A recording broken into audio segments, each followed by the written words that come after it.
வாடா தம்பி உனக்கு அந்தமான சுத்தி காட்டுறேன்னு முதல்ல நேற்று ஈவினிங்கா இங்க சாதிப்பூர்ல இருக்க முருகன் கோயிலுக்கு தான் கூட்டி போயிருந்தேன். போகும்போதே இங்க பாருடா தம்பி இதுதான் அந்தமானு சுத்தி கடலு நடுவுல ஒரு தீவு அதுலதான் இப்ப நம்ம இருக்கோம்னு பில்டப் பண்ணிட்டு இருந்தேன். ஏதோ அவனுக்கு ஒண்ணுமே தெரியாத மாதிரி எனக்கு எல்லாம் தெரிஞ்ச மாதிரி அவனா போய் தோல எனக்கு அக்காவா போயிட்டேன் அதனால கேட்டு தொலைக்கிறேன்னு மண்டையாட்டிட்டு இருந்தான். அப்புறம் இங்க சஷ்டினால முருகன் கோயில சூப்பரா இருந்தது.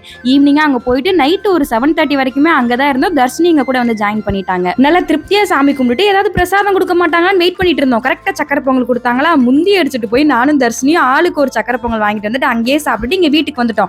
எல்லாருக்கும் சேர்த்து இங்க வீட்டுல தான் டின்னர் ரெடி பண்ணிருந்தேன். இந்த 1 part ரசம் சாதம் ரைஸ் ரொம்ப நாளா ட்ரை பண்ணணும்னு நினைச்சேன். நேற்று நைட் அதுதான் பண்ணிருந்தேன். இது பாக்குறதுக்கும் சரி செய்யற மெத்தடும் சரி இந்த அரிசி பருப்பு சாதம் சாம்பார் சாதம் செய்யற மாதிரி தான் இருக்கும். ஒருவேளை டேஸ்ட்டும் அந்த மாதிரி இருக்குமோன்னு தான் நினைச்சிட்டு செஞ்சேன். ஆனா சும்மா சொல்லக்கூடாது டேஸ்ட் நல்ல டிஃப்ரெண்டா சூப்பரா இருந்தது.